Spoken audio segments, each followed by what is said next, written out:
What's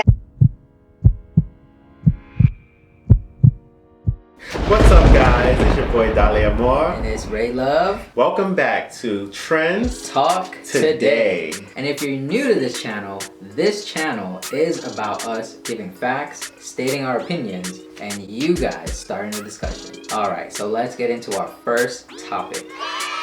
So Dali, let me ask you something. Do you want $1 million?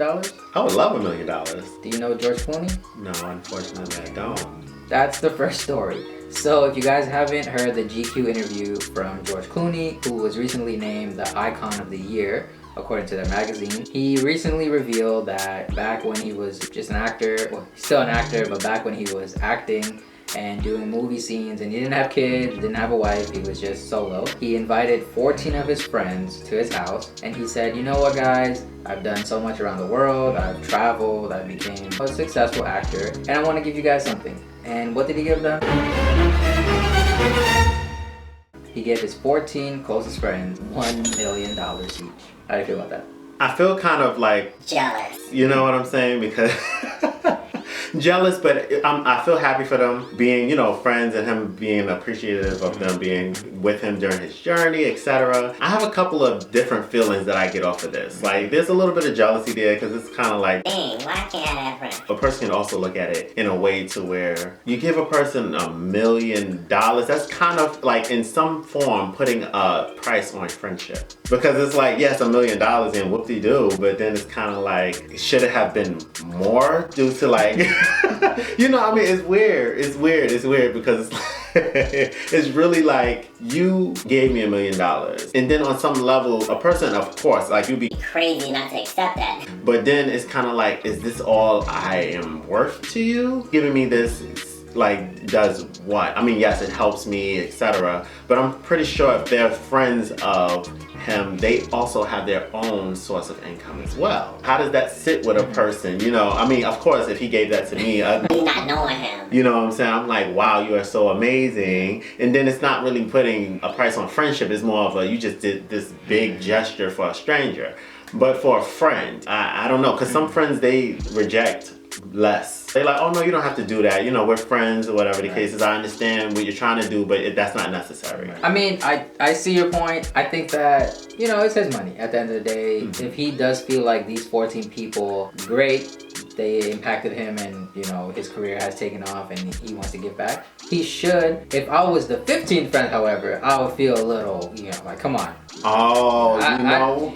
I did something too. I didn't think of that. I did not think of that. You only have 14? Like this. That has to be your only friends. Yeah. Like, I can't even almost think that I'm an associate, because if I felt like we was friends and heard about that, because come on, we have this information now. So I know they got the memo. And if you are that 15th friend or that 16th friend or whoever that comes after the 14, you are going to be in your entire bag knowing this information. Because, I mean, not to say that he hasn't done things for everyone that's in his circle. Of course. It's just you specifically selected. Like, this was a selection. You selected 14. Now, that sounds like a lot, you know, especially if you're going to give each and every one of them $1 million.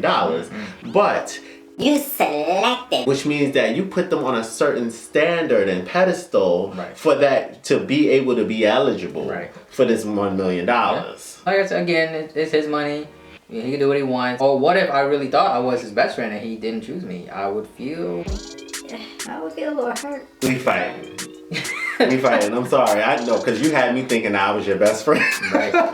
And we was not on that status together. Like, that's crazy. Like, wow. Yeah, I just want to say, you know, George Clooney, if you're watching this, I don't know how you would be watching this, but if you are, by some chance, you know, we don't want a whole million. You can give us $500,000. You can give us thousands, couple thousand, you know. But if you got it, spend it, right? Share it. Sharing is caring. Right. Us. Yes. So on to the next topic. Second stimulus check update. The Senate wants to pass the stimulus package by the end of this year. And Joe Biden wins the election, which he has. He can potentially start off with a clean slate, according to the Democrats. If anybody knows how these elections and how everything goes when it comes to someone leaving office and someone being put into office, there is no such thing as a clean slate. The person that is being put into office has so much work to do. So many things to undo. Especially depending on the type of president you had in there previously. So clean slate, I think that was lack of a better word, because there is no such thing. And even if Joe Biden is in office for 8 years, within that 8 years, he is going to be still continuously cleaning up after you know who. So it's no such thing. And I mean, I understand where they're coming from as far as saying that, because of course it's going to satisfy the people, because that's something that's being given to the people to help them with different things that they've been struggling with during this pandemic. However, it's not going to save much, because depending on your status, if you're a person who without children, if you're a person who does have children, or if you're a person who has a business, all these different categories of people are being affected differently, drastically by the pandemic. So approving a second stimulus check, although that sounds nice and of course it will be beneficial on some level, is not going to give anyone by far a clean slate. What do you feel? I think that we need to do more action instead of talking. Because I think everyone, when they want to get elected, they will talk up a storm. Oh, if I was there, I'm gonna do this, I'm gonna do this, I'm gonna clean it up. I'm gonna revamp the system, I'm gonna make a change. It all sounds great. And that's what happens. People applaud, people like the sound of it. They think like, oh my God, this one person is gonna make a difference. When in reality, to be honest, they're saying it just to get your vote, which is fine. That's their job. They're marketing. That's marketing 101 right there. I'm telling you what you want to hear, and hopefully you vote for me. That's what it is. Now, when it comes to going in the White House, we know it's a lot of work. Obama went in there with straight jet black hair, came out with some grays. And when I say some, I mean a lot. So it's a long process. It's a lot to do, and like you said, a lot to undo, especially if you have new policies. But we also have to remember that just because one person is now the president, a new president, doesn't mean the whole White House has changed.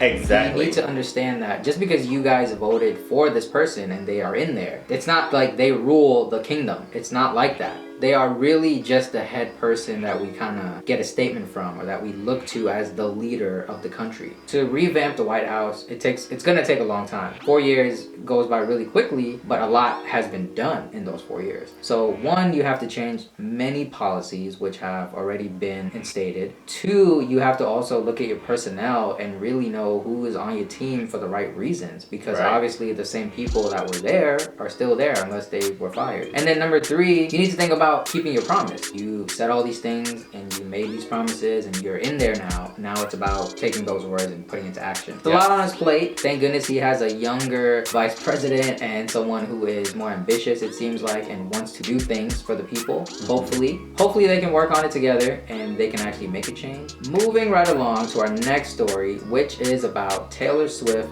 versus Scooter Braun. So if you haven't heard, Scooter Braun basically bought her 6 albums, her masters to her 6 albums, and the contract was about when she was 15 years old, and he sold her masters to another company for $300 million. And Taylor Swift she has 2 options, either buy it back or re-record every song.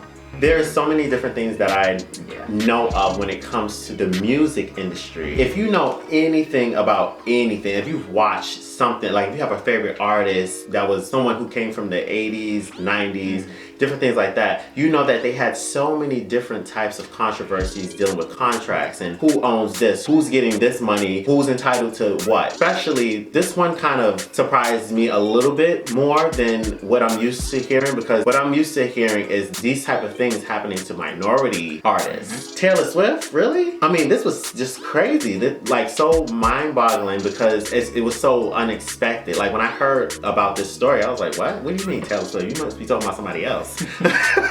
But it happened, and it's crazy to me because it always happens. Usually when it comes to the artist is only responsible for doing tours, recording the music, sounding good, recording the music, having little publicity things go on, events and stuff like that. But when it comes to all of the documentation that needs to be read over, when it comes to all of the deals that are being made, they're not a part of that. You'll have a better chance of a person being a part of that, being an artist, when they're with an independent label. But when it comes to like Taylor Swift's people, completely different. You know, she has a lot lot of people behind her and different things of that nature, and they're handling a lot of the things that she doesn't have any idea about. I mean, when did you say she started? Like 15 years old? What 15-year-old you know is going to be knowing anything about documentation, or the fact that she needs an attorney to look over things to make sure that things are working more so in her favor versus, you know, in the favor of the label or whoever is producing her or what have you. You know, that's the thing about music. Business of music is, it is a business, unfortunately. Now we can say, okay, for him, he should be a nicer person and just not do this.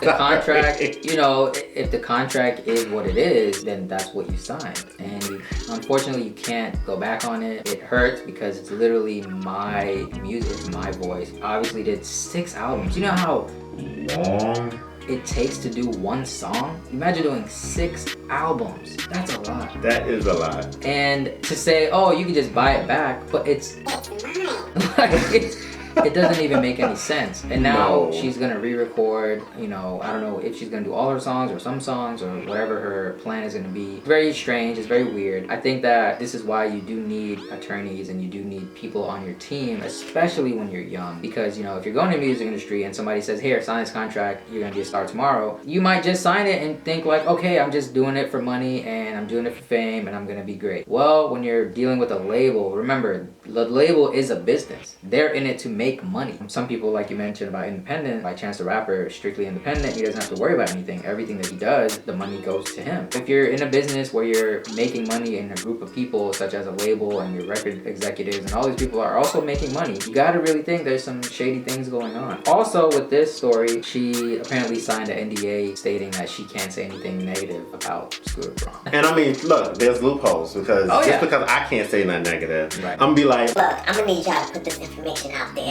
I need y'all to do this and that, because, you know, she does still have a lot of people that are, you know, amongst her that care about her, who wants the best for her, and who's gonna be advocates for her. Right. I can't say anything, but my peoples though, oh yeah, that's definitely gonna happen. Because I mean, I started laughing really hard when he said he should really just be a nicer person. But if you're gonna do that at all, I don't think you fall in the category of a nice person.